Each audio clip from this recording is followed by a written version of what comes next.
Hello everyone, welcome back to my YouTube channel. Hope you are all doing great. So आज के हमारी video का topic होगा, क्या एक स्टूडेंट अपने 20 आवर्स काम करके अपनी अकोमोडेशन, अपनी लिविंग एक्सपेंस या अपनी फ़ीस भर सकता है कि नहीं।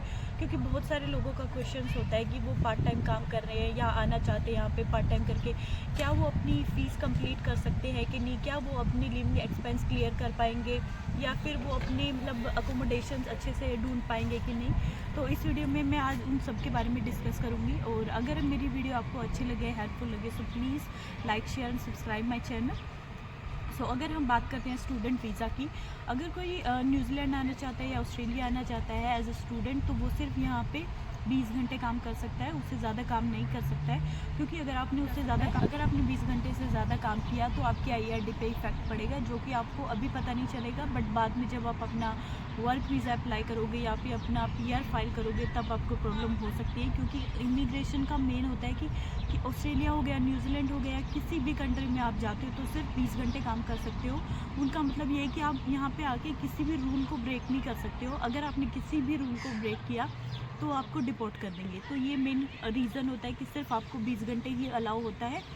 और सेकंड थिंग, अगर हम कोई स्टूडेंट 20 घंटे काम कर सकते हैं तो उसकी ओवरऑल वीकली पेमेंट आती है यहाँ पे। तो वीकली पेमेंट अगर हम मिनिमम पे काम कर रहे हैं, जैसे कि यहाँ पे 23 है, तो उसकी 30, 90, 95 या 80 इसके अराउंड बनती है। तो उसमें वो कैसे अपनी फ़ीस क्लियर करेगा वो मैं इसमें बताऊँगी। जो आपका मिनिमम यहाँ पे घर मिलते हैं, जो अकोमोडेशन के लिए 1 रूम आपको मिलता है, वो मिनिमम 180 या फिर 200 के अराउंड मिलता है। चीप से चीप है। अगर आप किसी के साथ शेयरिंग कर रहे हो तो वो अलग केस हो जाता है, वरना आपको 180 या 200 में मिलेगा। उसके अंदर आपकी सब हो जाएगा, वाईफाई हो जाएगा, पानी का बिल हो जाएगा, इलेक्ट्रिसिटी का हो जाएगा, और आपके मतलब किचन यूज़ कर रहे हो, इलेक्ट्रिसिटी यूज़ कर रहे हो, सब उसके अंदर इंक्लूड होगा। तो सिर्फ आपको 180, 200 डॉलर देना है और आपका वीकली ख़त्म हो जाएगा अकोमोडेशन का। फिर अगर हम बात करते हैं आपके एक्सपेंसेस का, एक्सपेंसेस में फर्स्ट आपकी आती है ग्रोसरी मिनिमम से मिनिमम। अगर कोई बंदा मतलब खा रहा है, बाहर का कुछ नहीं खा रहा है, तो भी आपके 50 से 60 डॉलर लग जाएंगे। अगर आपने कोई बाहर खाना है तो उसके 20-30 डॉलर, जो भी आपने अगर कुछ खाना है तो उसके लिए आपके अलग लगेंगे। और फिर अगर हम बात करें तो लॉन्ड्री की, यहाँ पे बहुत सारे घरों में वॉशिंग मशीन नहीं होती है, तो आपको बाहर ही वॉश करवाने पड़ते हैं। तो 15 दिन में भी कई लोग जाते हैं, कई लोग महीने में भी जाते हैं, तो वो भी डिपेंड होता है। बट एक टाइम के वॉश के 8 से 10 डॉलर लगते हैं। और फिर अगर हम बात करें हमारे मोबाइल की, तो मोबाइल यहाँ पे वीकली रिचार्ज होते हैं। तो वीकली मीन्स लाइक मंथली भी होते हैं। मंथली जैसे आपने करवा लिया 45 का, तो उसके अंदर 8 GB नेट मिलेगा और आपको मतलब कॉल्स मिलेंगे, कुछ SMS मिलेंगे। बट अगर आप उससे कम वाले प्लान्स भी कर सकते हो, मिनिमम से मिनिमम आप लेके चलो 10 से 15 डॉलर का। और फिर अगर हम बात करें आपके ट्रांसपोर्ट का भी वीकली आपका 20 से 30 डॉलर लग जाएगा। क्योंकि कहीं पे भी आपने थोड़ी सी दूर भी जाना है तो आपके 2 डॉलर तो मतलब एक टाइम के लगेंगे ही लगेंगे, एक साइड के। तो मतलब 2 डॉलर जाने के, 2 डॉलर आने के, वही ऑलमोस्ट 4 से 5 डॉलर वो हो जाएंगे। और फिर आपका मतलब ओवरऑल खर्चा निकाल के, अगर आपके पास कार्स वगैरह है तो उसके अलग से हो जाएंगे 40 से 50 डॉलर वीकली। क्योंकि यहाँ पे उसके इंश्योरेंस अलग से लेने पड़ते हैं। तो मतलब ओवरऑल खर्चा मिला के आपके वीकली आपके 50 से 60 डॉलर बचेंगे, अगर आप 20 आवर्स काम कर सकते हो। तो 20 आवर्स अगर आप काम कर सकते हो तो उसके अंदर आप फ़ीस नहीं निकाल सकते हो। तो फ़ीस आप कैसे निकाल सकते हो वो मैं अभी बताऊंगी। मतलब कि जैसे कि आपने आपकी एक सेमेस्टर होता है, एक सेमेस्टर 6 मंथ का होता है, तो उसके अंदर आपके 2 टर्म के मतलब ब्रेक होते हैं। एक तो आपका 20 से 25 दिन का ब्रेक होता है और एक आपका हफ्ते 10 दिन का होता है। तो उसमें आपको ज़्यादा से ज़्यादा काम करना है, 40 घंटे 50 घंटे काम कर सकते हो। अगर आप 40 से 50 घंटे काम कर रहे हो तो आपका वीकली $1000 से ऊपर आ जाएगा, सारा टैक्स कट के। क्योंकि जो स्टूडेंट है सिर्फ उसका ही टैक्स सबसे कम करता है 10%। बाकी अगर जो वर्क वीज़ा पे है, फुल टाइम काम कर रहे हैं अदर देन स्टूडेंट, तो उनका 17 से 18% टैक्स कटता है। तो स्टूडेंट का बस यही एक फ़ायदा है कि अगर वो फुल टाइम काम कर रहा है तो उसका टैक्स कम कटेगा, वो ज़्यादा से ज़्यादा सेव कर पाएगा। और अगर आपने मतलब 3 वीक काम किया तो आपका 3000 डॉलर हो गया एक टाइम का। उसके अंदर आपने ज़्यादा से ज़्यादा अगर सब खर्चे मिला के भी काम कर लिया तो आपका 1000 डॉलर लग जाएगा 3 हफ्ते का। फिर भी आपके पास 2000 डॉलर बच जाएंगे। और बाकी अगर आप वीकली भी थोड़ा थोड़ा बचा रहे हो तो एक सेमेस्टर की फ़ीस आप निकाल सकते हो।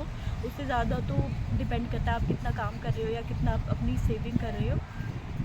और उसके अलावा जो जो आपकी हफ्ता 10 दिन की छुट्टी होती है उसके अंदर आप एक्स्ट्रा काम कर सकते हो, मतलब उसके अंदर भी 40 घंटे काम कर सकते हो। जो एक और एडवांटेज होता है, जो पब्लिक हॉलीडेज़ आते हैं उनके अंदर भी आप काम कर सकते हो, उसमें आपको 1.5 मिलेगा। सपोज़ आपकी 23 है 1 आवर की, तो उस टाइम में आपको 32 के अराउंड मिलेगी। तो वो भी आपके लिए एडवांटेज है जब आप पब्लिक हॉलीडेज़ के दिन काम करते हो, क्योंकि मोस्टली स्टूडेंट है यहाँ पे, मतलब जो यहाँ पे सिटीज़न भी हैं, पीआर भी है, वो पब्लिक हॉलीडे पे काम नहीं करते हैं, क्योंकि वो सोचते हैं कि वो आउटिंग करेंगे, बाहर जाएंगे। और जो सैटरडे संडे या फ्राइडे होता है उसमें भी बहुत ज़्यादा काम होता है, उसमें भी लोग आउट ऑफ, अगर जैसे कोई ओकलैंड में है तो आउट ऑफ ओकलैंड जाने की सोचता है। तो मतलब आपके पास है टाइम, अगर आप फुल टाइम पे काम कर रहे हो तो आप ज़्यादा से ज़्यादा 40 घंटे 50 घंटे करो, उससे ज़्यादा भी करो। और उस टाइम पे आप 2 जॉब्स भी कर सकते हो, ऐसा नहीं कि सिर्फ आप एक कर सकते हो, 2 जॉब्स भी कर सकते हो। तो मतलब डिपेंड करता है आप कितने घंटे काम कर रहे हो और कहाँ पे काम कर रहे हो। तो आपके पास पूरा एडवांटेज है, सिर्फ उसी टाइम पे है कि आप अपनी थोड़ी सी सेविंग करके आप अपनी फ़ीस कंप्लीट कर सकते हो। वरना तो वीकली 20 घंटे में आपका सिर्फ एक वीकली सारा रूटीन है वही कवर हो पाता है, उससे ज़्यादा नहीं है। मुश्किल से मुश्किल $50 आपके बच पाएंगे। और दूसरा तरीका है जो कि आपकी मतलब जो लोग यहाँ पे मास्टर्स या बैचलर्स करने के लिए आते हैं उनके पास एक एडवांटेज होता है। सपोज़ मैं यहाँ पे मास्टर्स करने आई हूँ, तो मेरा जैसे एक वीक मतलब 1 ईयर का जो कोर्स है वो 1 ईयर का नहीं है, 8 मंथ में ही मेरा कंप्लीट हो जाएगा। और जैसे मेरा फेब में स्टार्ट हुआ था तो नवंबर मतलब कि स्टार्टिंग में मेरा कोर्स कंप्लीट हो जाएगा। उसके बाद मेरे पास 3 से 4 महीने बचेंगे जिसके अंदर मैं अपना फुल टाइम काम कर सकती हूँ। सिर्फ स्टूडेंट के पास यही एडवांटेज है कि उसका टैक्स कम करता है, तो वो ज़्यादा से ज़्यादा एज अ स्टूडेंट सेव कर सकता है, जिससे कि वो अगर आप यहाँ पे आए हो, सपोज आपने कोई लोन लिया है या फिर कुछ और XYZ कुछ भी चीज़ें ली हैं, तो वो आप उस टाइम पे कवर कर सकते हो। उस टाइम मतलब अगर आपकी स्टडी चल रही है तो उसके अंदर आप कोई भी मतलब लोन वगैरह या मतलब कोई भी सेविंग वगैरह थोड़ी सी काफ़ी मुश्किल होती हैं, बट अब अगर वो सिर्फ डिपेंड करता है कि आप कितना सेव कर रहे हो या कितना आप कमा रहे हो। तो ट्राई करो कि जब आप फुल टाइम काम कर रहे हो, फुल टाइम पे आ गए हो, आपकी हॉलीडे स्टार्ट हो गई है, तो सैटरडे संडे दिन रात कुछ मत देखो, जस्ट अपना काम करो। 40 घंटे 50 घंटे जितना ज़्यादा आपको मिल सकते हैं उतना काम करो, क्योंकि सिर्फ यही एक एडवांटेज है स्टूडेंट के पास कि वो जितना ज़्यादा काम करेगा उतना ज़्यादा उस टाइम पे सेव कर पाएगा, उतनी ज़्यादा अपनी कॉलेज की फ़ीस निकाल पाएगा। बट क्योंकि जो हमारे नॉर्मल डेज़ होते हैं उसके अंदर आपको ज़्यादा काम नहीं मिल पाएगा, क्योंकि आप कर ही नहीं सकते हो। दूसरा, आपके चाहे कॉलेज लग रही है नहीं लग रही है कोई मैटर नहीं है, आप सिर्फ 20 घंटे काम कर सकते हो, उससे ज़्यादा नहीं कर सकते हो। और काफ़ी लोग मतलब सोचते हैं कि वो कैश पे काम करें, बट कैश पे भी आप ट्राई करो कि कैश पे ना काम करें, क्योंकि अगर किसी ने आपकी शिकायत कर दी या कुछ हो गया तो वो सीधा आपको डिपोर्ट करेंगे। क्योंकि कहीं भी किसी भी कंट्री में आप चले जाओ, यहाँ पे रूल सबके लिए इक्वल है, चाहे वो स्टूडेंट है, चाहे वो सिटीज़न है, चाहे वो पीआर है, या फिर कोई भी मतलब बड़ा से बड़े लोग हैं यहाँ पे, या मतलब यहाँ के भी कुछ भी है, सबके लिए रूल यहाँ पे सेम है। अगर सपोज़ आप ड्राइविंग कर रहे हो, आपकी कोई मतलब यहाँ पे बोलते हैं कि आपका कोई चालान आ गया, तो वो आपको भरना ही भरना पड़ेगा, उसका कोई ऑल्टरनेट नहीं है। क्योंकि जब हम इंडिया में होते हैं तो हमारा क्या होता है, अगर हमारा चालान आ गया, हम कहीं पकड़े गए, तो हम अपने किसी रिलेटिव को या जो हमारा जान पहचान का होता है उसको कॉल करते हैं और वो हमें छोड़ देते हैं, हम और चले जाते हैं। बट यहाँ पर ऐसा कुछ नहीं है। अगर आपका कोई चालान आया, आपका किसी के साथ फ़ाइन आया, तो आपको वो भरना ही भरना पड़ेगा, चाहे वो स्टूडेंट हो, चाहे वो कोई वर्क वीज़ा वाला हो, सिटीज़न हो, पीआर हो, कोई भी हो, सबके लिए यहाँ पे रूल सेम है। तो आप स्टूडेंट पे ट्राई करो कि कोई भी रूल ब्रेक ना करो, चाहे वो आपके ड्राइविंग लाइसेंस हो गए, या आपका मतलब आवर काम करने का हो गया, या किसी से मतलब ड्रिंक एंड ड्राइव का केस हो गया, या किसी से आप लड़ाई कर रहे हो यहाँ पे। क्योंकि जो गवर्नमेंट है वो मतलब हम अभी यहाँ पे क्या है कि वो यहाँ के लोगों को ज़्यादा प्रेफर करती है जब आप मतलब स्टूडेंट हो यहाँ पे, तो क्योंकि वो यहाँ पे रह रहे हैं, यहाँ के सिटीज़न है, यहाँ पे आ रहे, तो उनको ज़्यादा प्रेफरेंस मिलेगी, आपको स्टार्टिंग में थोड़ी सी कम। क्योंकि जब आप यहाँ पे सेटल हो जाओगे, यहाँ का सब सिस्टम समझ जाओगे, तो आपके लिए ज़्यादा इजी हो जाएगा। क्योंकि जब आप नए नए आए हो, आपकी किसी से बहस हो गई है सपोज़, तो ट्राई करोगे कि इससे भी पंगा मत लो, अपनी नॉर्मल लाइफ जियो।